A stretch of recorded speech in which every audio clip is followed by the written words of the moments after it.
Bonjour les héros! Alors aujourd'hui c'est une petite vidéo, j'espère un peu rapide, mais vous savez je ne suis pas très concise. D'ailleurs, je vais essayer de faire des vidéos de plus en plus courtes parce que de toute façon ça me demande un travail tellement grand de faire des vidéos avec plein d'images, plein de choses diverses, surtout sur les vidéos films, séries, tout ça, c'est même plus la peine. Je vais mettre juste une photo, je vais juste parler du du film vite fait et voilà, parce que ça n'a aucun intérêt, parce que bah c'est pas mis en avant par YouTube.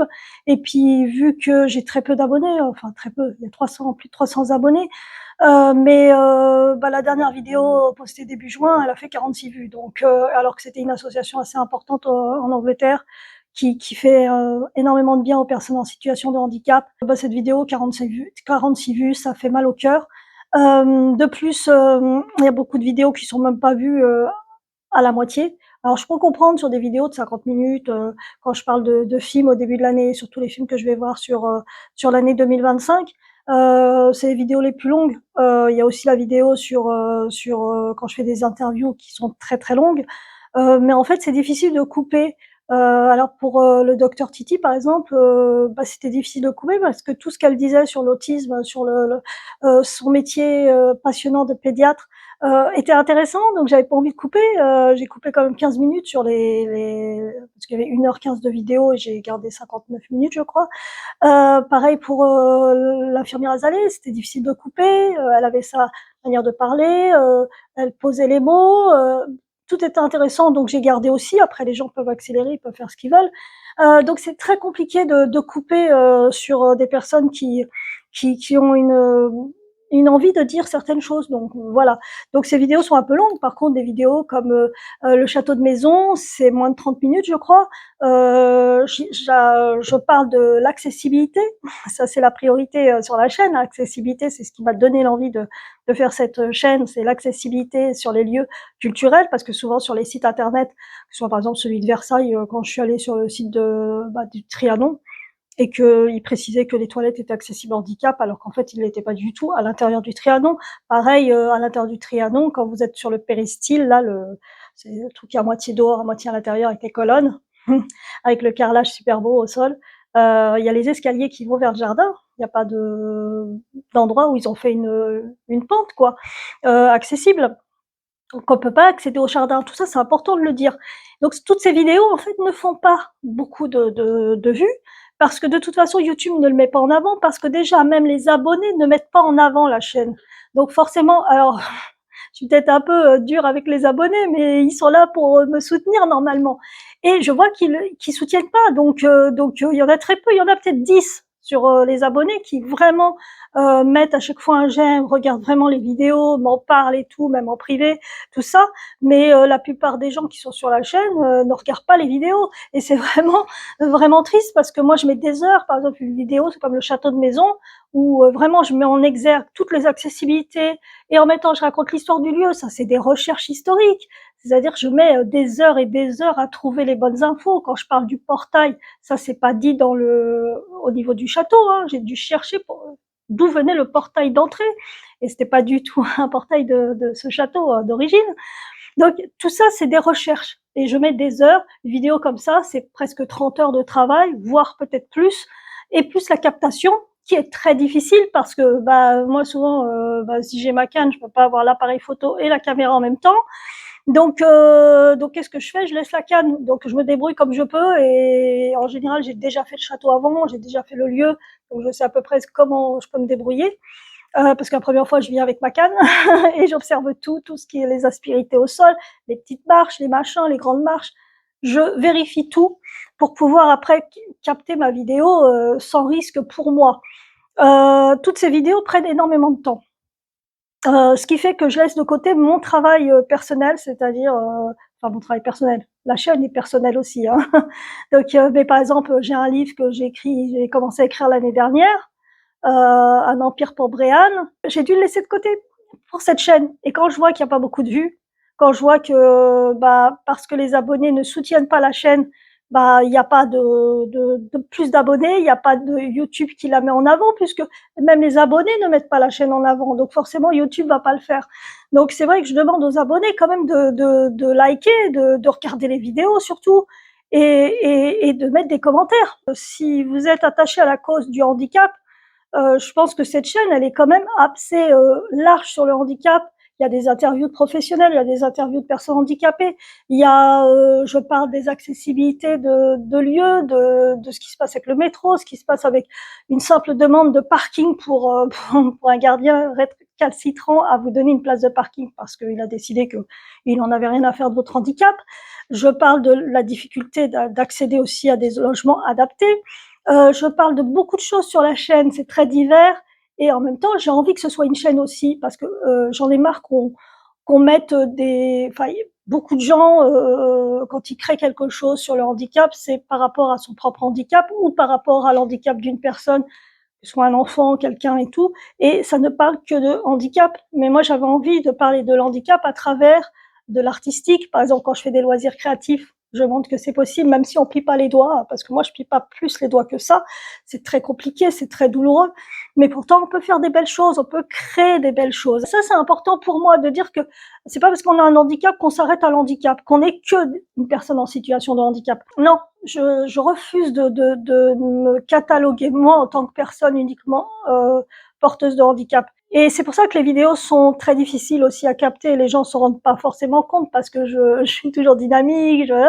Mais en fait, rien que de faire une vidéo comme celle de Maison Lafitte, quand j'ai passé l'après-midi sur Maison Lafitte, mon cou, parce que je porte pas ma tête, hein, tous les muscles là sont atrophiés et si je mets la tête en arrière et ne serait-ce que de pencher la tête en arrière pour filmer le plafond, et ben ça me cause des douleurs névralgiques absolument terrifiantes et voilà. Mais je le fais parce que j'aime ça. Je vais pas me plaindre. J'aime ça, j'aime ce que je fais. Mais quand je vois qu'à côté il y a pas de vues, il y a que les abonnés ne likent pas, ne regardent même pas les vidéos parce qu'il y a l'algorithme, là, je peux voir si on voit les vidéos ou pas, ça me frustre. C'est pour ça que j'ai pas publié pendant 1 mois et demi parce que je me suis posé la question, qu'est-ce que je fous avec cette chaîne? Qu'est-ce que je fais à perdre mon temps à faire des vidéos que personne ne va regarder et que personne ne va soutenir? Les abonnés, ils sont là aussi pour ça. Et je parle des abonnés parce que voilà, vous êtes abonné, vous êtes censé voir qu'il y a eu une publication. Et c'est pour ça que j'ai envie que vous mettiez la chaîne en avant, parce que vous êtes abonné, ça veut dire que vous êtes intéressé par ce genre de publication. Donc voilà, je vous remercie d'être abonné, mais je vous remercie aussi de liker, de regarder vraiment la vidéo, d'en parler autour de vous, d'être là pour cette chaîne et pour soutenir mon travail. Bien sûr, je suis pas rémunérée, hein, YouTube.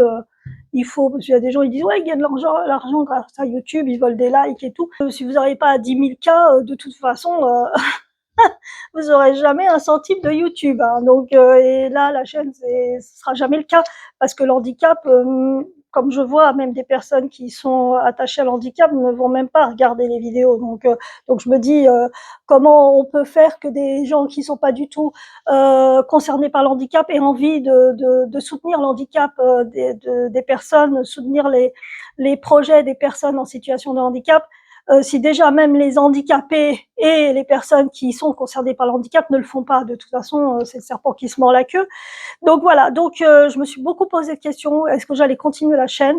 Je me laisse jusqu'à décembre et après, bah, je la laisserai en stand-by et puis c'est tout. Si vraiment ça ne décolle pas, parce que voilà, je suis trop fatiguée et ça me cause beaucoup de douleur de faire ces vidéos d'accessibilité, tout ça. Et franchement, si c'est pour avoir 40 vues, c'est pas la peine. Et 40 vues, quand je dis 40 vues, quand je vois l'algorithme, c'est genre les personnes ils sont restées 5 minutes, même pas. Donc c'est très triste. Et en plus, bah, les abonnés, j'ai plus de 300 abonnés, j'ai que 10 likes.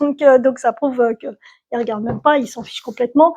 Et ça, c'est triste parce que des gens qui ont envie de faire des choses, qui essayent de faire bouger les choses sur le handicap, bah, si on les soutient pas, et bah, de toute façon, c'est mort pour tout le monde, hein, ça c'est clair. Donc à vous de voir. Mais bon, sinon, bah, si cette vidéo vous dérange parce que vous êtes abonné et que vous vous sentez frustré parce que je dis que ouais, bah ouais, vous faites pas ce qu'il faut, bah désabonnez-vous, partez de cette chaîne, ne restez pas. Si vous n'avez pas envie de me soutenir tout ce que je fais, tout ce que j'essaye d'entreprendre avec ces vidéos accessibilité sur les lieux culturels, les vidéos sur les arts créatifs, les vidéos sur bah, tous les films qui peuvent nous faire sortir de notre douleur, parce que c'est ça aussi, hein, le cinéma pour moi, c'est sortir de son univers documentaire, tout ça, enfin tout ce qui concerne des histoires qu'on pourrait nous conter en fait. Si vous n'êtes pas intéressé non plus par un médecin qui parle de l'handicap et qui voue sa vie à protéger les enfants handicapés ou des personnes handicapées qui vivent des situations difficiles et qui pourtant ont la pêche et ont le sourire malgré tout, et bah ouais, ne restez pas sur la chaîne. Si ça, vous n'avez pas envie de le voir, ne restez pas sur la chaîne, ça sert à rien. Je préfère perdre des abonnés que d'avoir des gens qui, de toute façon, ne soutiennent pas la chaîne. Et c'est très mauvais pour YouTube parce que eux, ils voient qu'il y a des abonnés et enfin, l'algorithme voit qu'il y a des abonnés, mais qu'il y a personne qui like, il y a personne qui commente parce que les commentaires sont importants aussi pour être mis en avant par YouTube.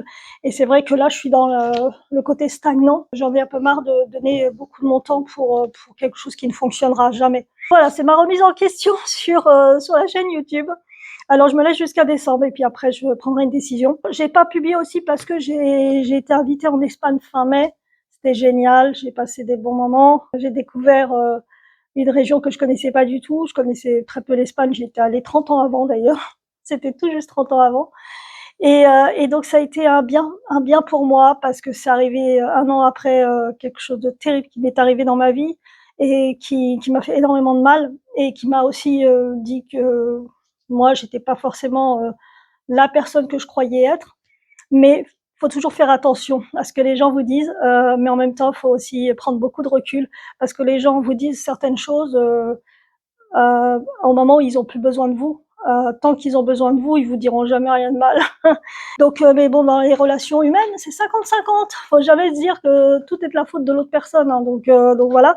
Donc ça aussi, c'est quelque chose de difficile à vivre quand on est déjà une personne lambda, mais si on a une maladie auto-immune qui réagit à tout ce qui est émotionnel, bah, c'est pas facile. Donc voilà, il faut aussi mettre loin de vous ces personnes qui peuvent vous faire vous faire ressentir que vous n'êtes pas grand-chose en fait.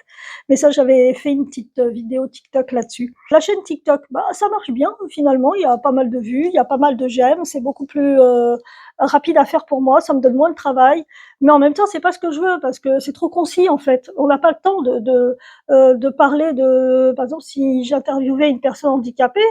Bah, qu'est-ce que vous voulez dire en 2 minutes, quoi? C'est pas possible. Il y a tellement de paramètres, il y a tellement de facteurs qui font que la personne a besoin d'au moins 20 minutes minimum pour raconter son histoire et mettre en exergue tout ce qu'elle a accompli malgré le handicap et tout ce qu'elle ne peut pas faire à cause du handicap. C'est pas intéressant. Mais bon, pour des vidéos comme là, je suis allée hier avec des amis, on a fait un pique-nique au domaine de Verneuil-sur-Seine avec une plage, enfin, je pense que c'est une plage artificielle à la base. Bah ça sur TikTok ça va très très vite. Hein. Je dis voilà, il y a une accessibilité, c'est gratuit pour les personnes qui ont la carte à 80%. Voilà, je mets en avant ça. Et moi j'ai passé un bon moment. J'ai fait une vidéo, j'ai pris 3 minutes à la faire. Il n'y a pas de montage, rien du tout, c'est super simple. Donc à la rigueur, TikTok c'est plus simple, mais c'est pas intéressant pour vraiment développer quelque chose. Si vous voulez faire un loisir créatif pour les personnes handicapées qui ont des problèmes aux mains, qui ont soit de l'arthrose et qui plient pas comme moi, hein. Moi c'est pas de l'arthrose, mais c'est juste la peau qui n'a pas d'élasticité. Les tendons bien sûr, bah c'est pas très intéressant quoi. C'est les loisirs créatifs, faut bien détailler. Et sur ma chaîne, je peux le faire 30 minutes. En 30 minutes, bah, je détaille vraiment bien et au moins on comprend parce que moi, les vidéos TikTok ou Instagram où les personnes vont tellement vite que vous êtes obligé de revenir à chaque fois en arrière et on recommence la vidéo parce qu'on peut pas cerner complètement le truc. Je trouve ça un peu nul, mais bon, après, chacun fait comme il veut. Et puis, j'ai passé du temps à faire les auditions pour ma pièce Joyeuse Frivolité, qui est juste là. Donc ça, c'est mon petit bijou de cette année. Ça sera au mois de novembre. La pièce sera faite au mois de novembre. Les auditions ont pris beaucoup de temps parce qu'il y a des gens qui y viennent aux auditions et qui ne savent pas ce qu'ils veulent. Et c'est compliqué parce que ça me fait perdre du temps. Moi, je mets tout sur l'annonce que les répètes sont pas rémunérées parce que on n'a pas d'argent et qu'on va capter le spectacle au mois de novembre. On va faire un montage de cette captation, une bande démo pour pouvoir la transmettre à des productions, voilà, pour qu'après en 2026 cette pièce puisse s'envoler enfin. Donc ça m'a pris énormément de temps et voilà, on va commencer les répètes. Je vous en reparlerai un peu plus sur TikTok et sur Instagram. Et peut-être sur la chaîne aussi. Je voulais aussi parler du fait qu'en étant artiste, un artiste c'est un spectateur. Il regarde, il observe et il prend des morceaux un peu partout parce que ça lui provoque des émotions. positive, négative, de la tristesse, de la joie, émotionnellement, ça le chamboule. Et l'artiste, c'est ça.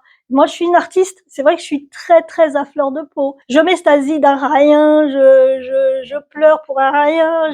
Voilà, c'est ma façon d'être. Et l'artiste, pour moi, c'est ça.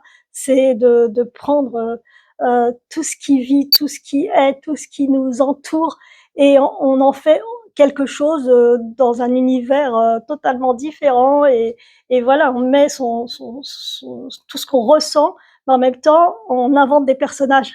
Et ces personnages, c'est pas ce qu'on a forcément vu, mais c'est juste des brides de chaque chose qu'on puisse voir dans la vie de tous les jours. Alors, je voulais aussi venir sur la maladie. Alors, c'est vrai que moi, je fais comme ça en bonne santé, hein, donc tout le monde ne se doute pas de tout ce que je peux vivre au quotidien.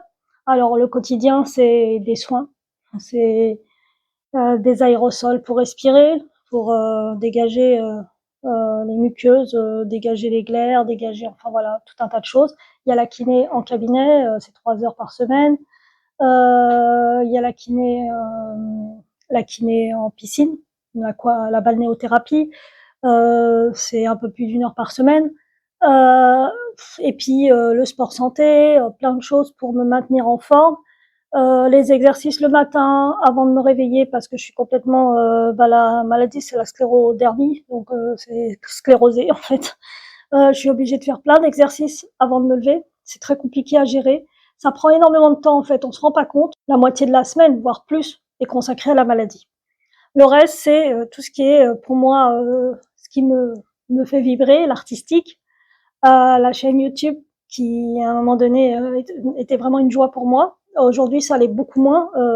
J'y vais à reculons en fait, par rapport à tout ce que j'ai pu dire. Ça, c'est quelque chose qui est un peu difficile à gérer pour moi, parce que j'avais vraiment foi en cette chaîne. Vraiment, je pensais que ça allait vraiment plaire aux gens, qu'ils allaient voir quelque chose de différent. Mais bon, aujourd'hui, a priori, les gens, ce qu'ils veulent, c'est des trucs rapides qui retiennent pas, et ils ont l'impression d'apprendre plein de choses, mais en fait, on n'apprend rien du tout. Moi, j'ai vu quand j'ai commencé à mettre TikTok au mois de décembre, je commençais à scroller, là, comme on dit.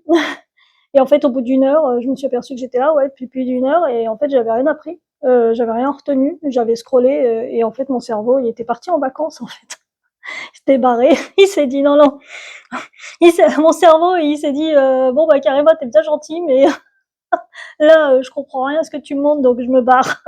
C'était un peu ça. Et je me suis dit non, c'est pas mon truc TikTok. Et la plupart des choses que TikTok nous met en avant, c'est souvent des conneries, quoi. Donc des gens qui font des blagues, des machins, des trucs, qui disent des choses atroces. Enfin bon, voilà, c'est très triste. Et donc la maladie, on a besoin justement de choses positives. On a besoin de regarder des belles choses. Moi, sur YouTube, par exemple, je suis Nota Bene, c'est sur l'histoire. Pareil pour l'histoire nous le dira, que j'adore.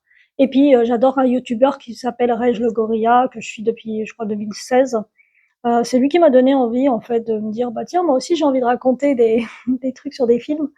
Et même si je partage pas tout le temps les mêmes goûts que lui, hein, mais je trouve que c'est un bon YouTuber, parce que justement, il raconte. Ses vidéos sont beaucoup plus longues, et il raconte vraiment ce qu'il a ressenti, et l'histoire du film. Et enfin voilà, c'est vraiment détaillé, c'est travaillé, c'est c'est quelque chose qui me correspond plus, en fait. Même si parfois je suis pas trop d'accord avec sa critique du film, mais en tout cas tout ce qu'il peut amener comme réflexion sur les films, moi je trouve ça vraiment très très bien. Et ça me correspond plus que des youtubeurs qui vont juste raconter l'histoire du film, et puis ils donnent pas vraiment un vrai avis. Il n'y a pas de pertinence dans leurs propos, donc il y a beaucoup de youtubeurs, c'est ça. Alors que Reg le Gorilla, voilà, il y a une réflexion, il y a un travail derrière. C'est pas, il regarde un truc, c'est bête et méchant comme il dit, c'est vraiment travaillé. Et ça, j'aime beaucoup. Il y a d'autres youtubeurs comme lui, hein, mais ils sont pas si nombreux que ça, je trouve. Ou alors YouTube, comme pour moi, ne les met pas en avant, tout simplement, parce que pour être mis en avant, bon, déjà c'est des youtubeurs qui sont là depuis le début, enfin depuis très longtemps, parce que Reg, je crois qu'il a commencé, il doit avoir 15 ans dans sa chambre. Et donc en fait, c'était une époque où il n'y avait pas beaucoup de youtubeurs français qui parlaient de cinéma, donc c'est vrai que c'est des gens qui ont réussi à avoir un auditoire dès le départ, et progressivement, cet auditoire s'est agrandi parce qu'il y a eu un travail derrière, et surtout sur les 5-6 dernières années, je trouve qu'il a vachement progressé, et depuis qu'il travaille plus à côté, qu'il fait que sur YouTube, il a vachement, voilà, c'est un super truc, quoi. Donc pourquoi je parle de Rage comme ça? Et j'aimerais bien qu'il me fasse une visite de l'île pour les accessibilités, ça me ferait bien plaisir, ça. Donc voilà, donc appel à Rage Gorilla. Donc sur ça. C'est pour ça que je peux pas continuer à perdre du temps, parce que la maladie, elle évolue, je l'ai depuis l'âge de 10 ans, c'est compliqué. Plus je prends de l'âge, plus c'est difficile à gérer au quotidien. J'ai des nuits très très difficiles. C'est pour ça que c'est difficile pour les gens de comprendre quand vous êtes mal luné un jour. Vous essayez de faire ce que vous pouvez la plupart du temps, vous essayez de donner le change et tout, mais il y a des fois où ça arrive que vous êtes pas à même de donner le change parce que vous avez l'impression qu'en face la personne n'a fait aucun effort. Donc les gens vont pas prendre de gants avec vous parce que l'handicap c'est compliqué à gérer, et le fait de pas dormir comme il faut, de souffrir en permanence. Donc voilà, donc c'est pour ça qu'aussi je me pose beaucoup de questions. Est-ce que je vais continuer la chaîne par rapport à ma propre pathologie en fait, qui me pose vraiment problème. Et mais après, c'est pas compliqué en réalité. Si je sentais qu'il y avait quelqu'un derrière qui a envie de promouvoir ma chaîne, qui me soutient, qui ceci, s'il y avait des personnes qui le faisaient, je serais très heureuse. Alors oui, il y en a 10 à peu près qui le font en permanence, et ça je les remercie beaucoup. Mais en tout cas, pour ceux qui n'ont pas envie de soutenir une chaîne comme la mienne, partez, désabonnez-vous. Je veux pas voir des gens j'ai 300 abonnés, plus de 300 abonnés, et sur les 300, il y en a 10 qui mettent un like. C'est quand même peu. Donc, ne restez pas si c'est pas votre truc, l'handicap, et puis que bon bah oui, vous dites ouais ouais j'aime bien les handicapés, mais bon en fait non, ça me fait chier, quoi. Donc partez, ne restez pas. J'ai pas besoin de vous sur la chaîne. Donc en fait vous me faites plus défaut que de bonnes choses pour la promotion de la chaîne. Donc partez et ne revenez pas. C'est tout. J'ai pas envie d'avoir des gens qui ne me soutiennent pas. Et si j'ai 200 abonnés là qui s'en vont, et ben ce sera 200 abonnés qui s'en iront. S'il y en a 150 et qui je me retrouve avec 30 abonnés, c'est pas grave. Et notamment la personne qui m'a fait beaucoup de mal l'année dernière, elle va se reconnaître. Désabonne-toi, franchement, laisse tomber. Mais pourquoi tu me suis en fait? Pourquoi tu continues à être sur le Facebook, d'ailleurs je vais t'enlever de Facebook, sur le Facebook de la chaîne, sur tout ça, mais va-t'en quoi, c'est bon, j'ai pas besoin de ton abonnement. Soit on décide de couper les ponts avec une personne et on le fait définitivement, soit on fait pas genre derrière, allez on surveille ce que la personne elle fait, c'est bon. J'ai déjà connu ça, donc voilà. Bon, heureusement, j'ai pas beaucoup de gens qui m'ont fait du mal dans ma vie. Heureusement qu'il y a beaucoup de gens qui me soutiennent et qui m'ont fait du bien dans cette vie, même si les gens sont partis à des moments donnés, parce que chacun fait ce qu'il veut. À un moment donné, on peut pas, ouais, sur toute une vie, on va avoir des connaissances à un moment, et puis après, voilà, chacun part de son côté, et puis ça s'arrête là. C'est pas très grave, c'est normal, c'est la vie. Alors l'avenir de la chaîne, j'attends le mois de décembre, jusqu'au mois de décembre. Je vais faire encore des vidéos, j'en ai plein en préparation, que je n'ai même pas, qui sont captés, mais que je n'ai même pas envie de monter parce que bah, je suis un peu déçue de voir qu'on est si peu sur cette chaîne à interagir. Donc, je suis tellement démotivée que toutes ces vidéos, elles restent en stand-by, alors qu'il y a des pépites, hein. Franchement, j'ai plein de choses à dire, j'ai plein de choses à montrer, des interviews, des choses, des châteaux que j'ai visités, Avignon il y a 2 ans, que j'ai toujours pas monté.